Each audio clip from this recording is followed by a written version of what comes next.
بسم اللہ الرحمن الرحیم۔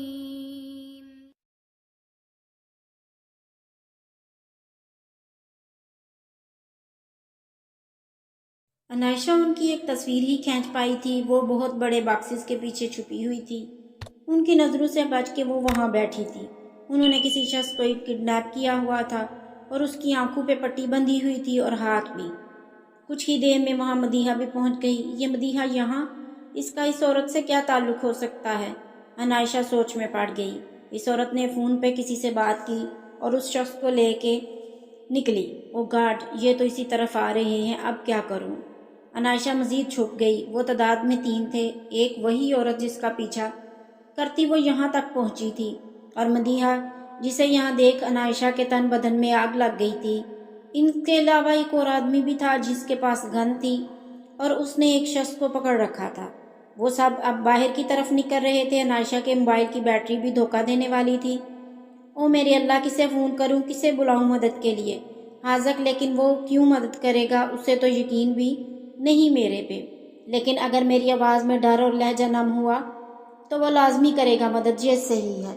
عنائشہ نے جلدی سے حاذق کو کال ملائی جو پہلی رنگ پہ ہی اٹھا لی گئی۔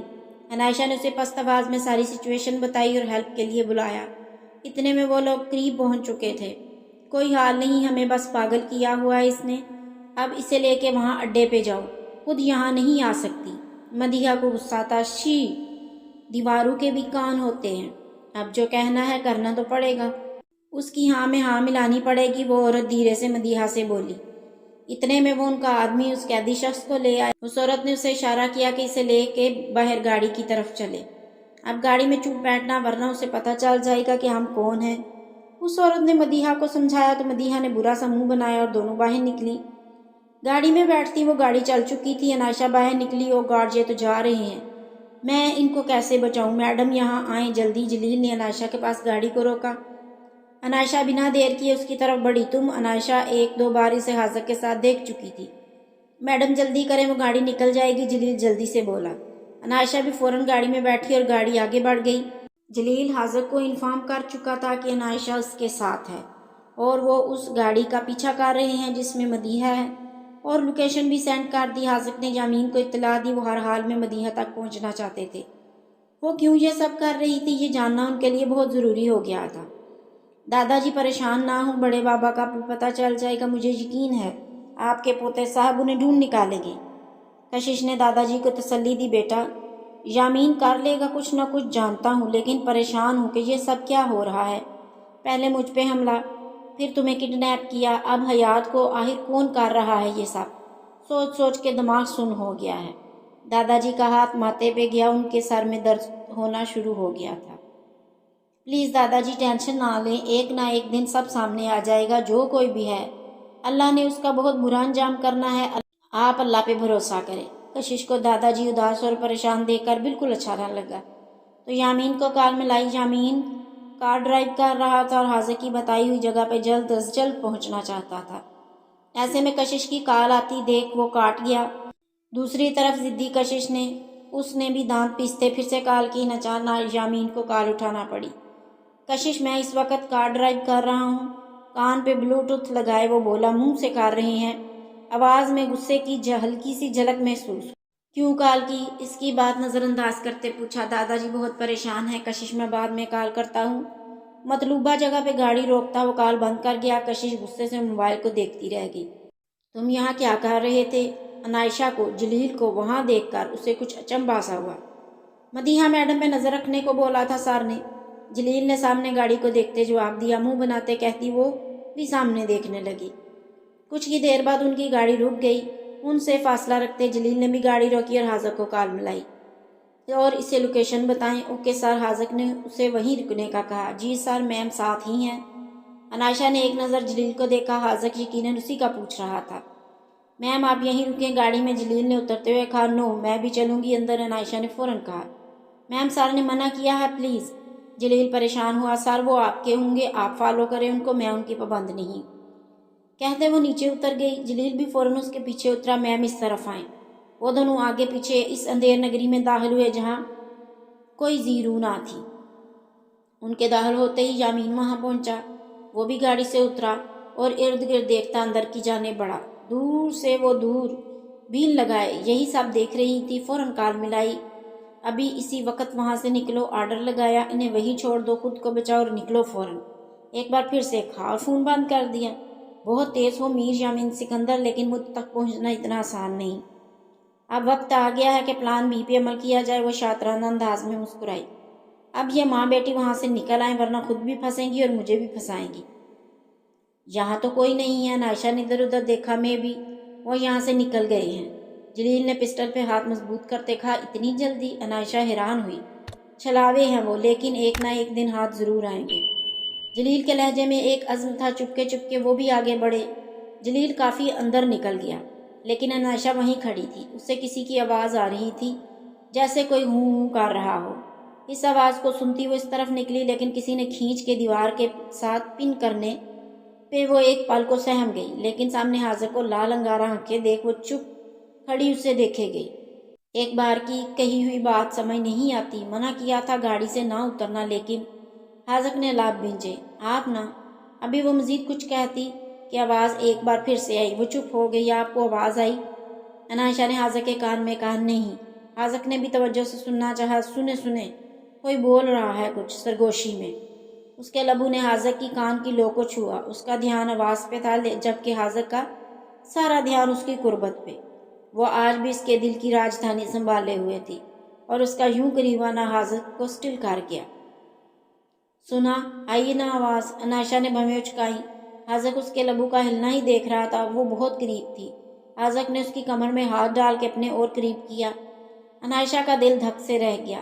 حاضر کی آنکھوں میں محبت کا سمندر دیکھ اس کا دل پتے کی مانند لرزا۔ میرے اتنے قریب مت آیا کرو عائشہ، بہت گمبھیر آواز میں کہتا وہ اسے بدحواس کر گیا، اور اپنی پوزیشن کا احساس کرتے پیچھے ہٹی، لیکن حاضر کی گرفت مضبوط تھی۔ میرا امتحان مت لیا کرو، گمبھیر آواز میں وہ کہتا پیچھے ہٹا۔ آواز اسے بھی آئی تو وہ بھی اس کی طرف متوجہ ہوا۔ کیا ہوا؟ کہاں ہے وہ؟ یامین کی انٹری پہ وہ دونوں اس کی طرف مڑے، سر اس طرف آئیں۔ جلیل کی آواز پہ وہ ایک دوسرے کو دیکھتے اس کی طرف بڑھے۔ سامنے ہی زمین پہ ہاتھ پاؤں اور منہ بندے حیات صاحب گرے پڑے تھے۔ بابا! یامین بے اختیار آگے بڑھا۔ بابا! عائشہ نے حیرانی سے دیکھا۔ یامین نے فوراً ان کے ہاتھ کھولے۔ بابا آپ ٹھیک ہے نا؟ یامین نے تڑپ کے باپ کو پکارا۔ ان کی آنکھیں بھیگ گئی تھیں۔ یامین نے انہیں گلے سے لگا لیا اور اپنے ساتھ لگائے باہر لایا۔ وہ لڑکی پھر غائب ہو گئی۔ یامین نے غصہ ضبط کرتے پوچھا، حاضر کو دکھ ہوا؟ آج تو وہ پکڑی جانی تھی، لیکن پھر سے دھوکہ دے گئی۔ سر میں نے گاڑی کی تصویر کھینچی ہے، لیکن بیٹری ختم ہو گئی ہے، اس وجہ سے دکھا نہیں سکتی۔ آپ گاڑی کے نمبر سے اس تک پہنچ سکتے ہیں۔ عائشہ نے فوراً سے کہا۔ یامین نے اسے آنکھوں ہی آنکھوں میں سراہا، اور حاضر اسے دیکھے گیا۔ گڈ، موبائل چارج کرتے ہی تصویر سینڈ کر دینا، اور جلیل اس نمبر کی گاڑی کی مکمل ڈیٹیل نکلواؤ۔ جلیل سے کہتا وہ حیات صاحب کو لیے گاڑی کی طرف بڑھا، جبکہ حاضر عائشہ کو لیے اپنی گاڑی کی جانب۔ بابا آپ ٹھیک ہیں نا؟ راستے میں حیات صاحب کی خاموشی یامین کو بہت چبھ رہی تھی۔ بیٹا آج پہلی بار خود کو بے بس پایا، نہ جانے کون ہے وہ جو یوں پیچھے پڑ گئے ہیں۔ حیات صاحب بہت پریشان لگے۔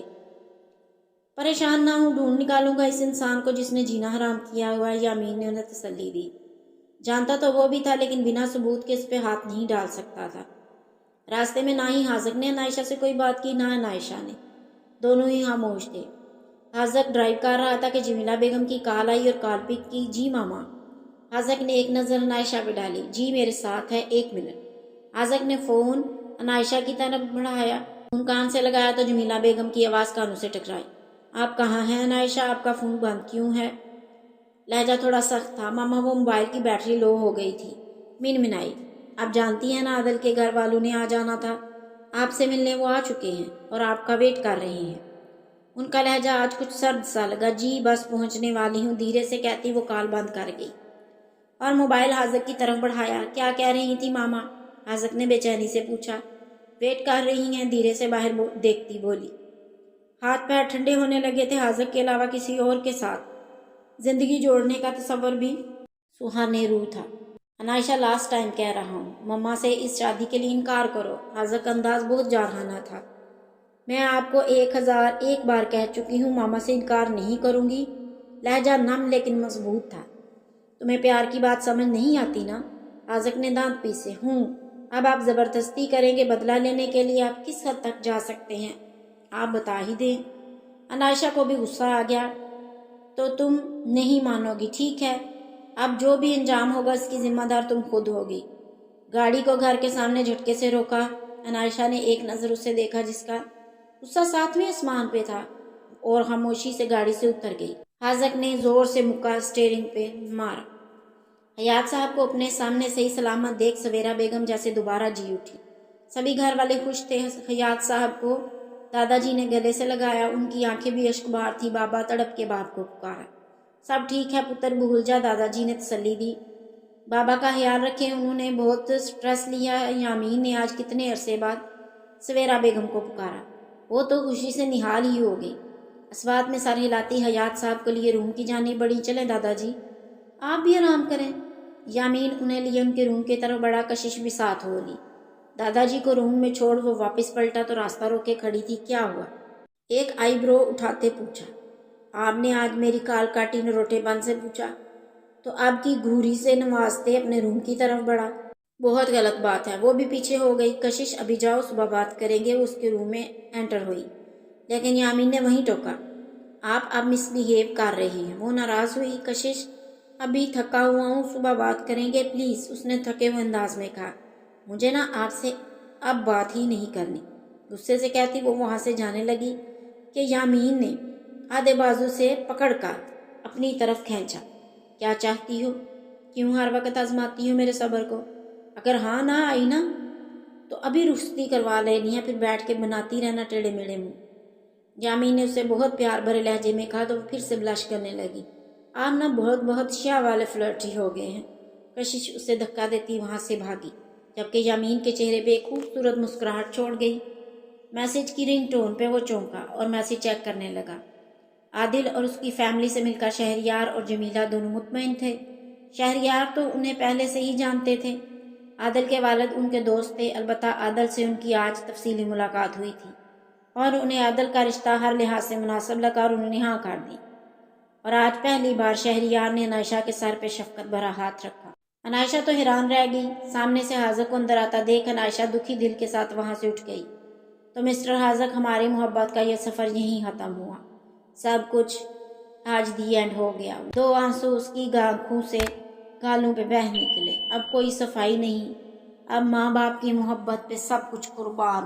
درد سے اس کا دل پھٹا جا رہا تھا۔